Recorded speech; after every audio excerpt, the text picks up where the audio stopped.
કચ્છથી મળી રહ્યા છે અગત્યના સમાચાર। કચ્છના માધાપરમાં પોતાના જ ઘરમાં એક બાળક પુરાઈ ગયું। ઘરમાં જે બાળક છે તે સૂતું હતું અને દરવાજો અંદરથી લોક થઈ ગયો। ફાયર વિભાગના કર્મચારીઓની મદદથી બાળકને બહાર કાઢવામાં આવ્યું હતું। હાઇડ્રોલિક કટરની મદદથી ગ્રીલ તોડવામાં આવી અને ત્યારબાદ બાળકને બહાર કાઢવામાં આવ્યું હતું।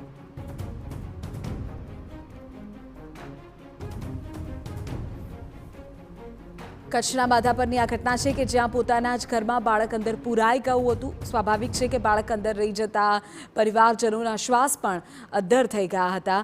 ફાયર બ્રિગેડને તાત્કાલિક બોલાવવામાં આવ્યું। ગ્રીલ જે હતી તેને તોડવામાં આવી અને ત્યારબાદ દરવાજો ખોલાતા આખરે લોકોએ રાહતનો શ્વાસ લીધો હતો। ઘણી વખત આ પ્રકારની ઘટનાઓ પરિવાર સહિત બાળકના માટે પણ જોખમરૂપ બનતી હોય છે। જય અમારા સંવાદદાતા વધુ જાણકારી આપી રહ્યા છે। જે આખો બનાવ કેવી રીતે બન્યો?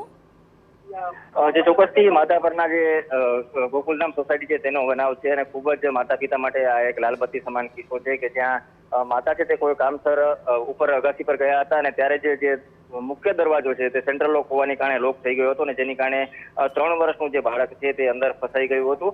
ચોક્કસથી જે પરિવારના સભ્યો છે તેને આ અંગે ફાયર વિભાગ અને સ્થાનિક પોલીસને જાણકારી આપી હતી અને ત્યારબાદ તુરંત ફાયર વિભાગની જે ટીમ આવી હતી તેને જે લોખંડની ગ્રીલ છે તે તોડીને 3 વર્ષના બાળક છે તેને હેમખેમ બહાર કાઢ્યો હતો। પરંતુ એક આ માતા પિતા માટે ચિંતાજનક અને લાલબત્તી સમાન કિસ્સો છે કે જે પોતાના બાળકોને આવી રીતે એકલા મૂકી અને કોઈ કામસર બહાર જતા હોય ત્યારે આવી બાબતોનું ચોક્કસથી ધ્યાન રાખે અને તો ચોક્કસથી મોટી દુર્ઘટના છે તે ક્યારેક સર્જાઈ શકે।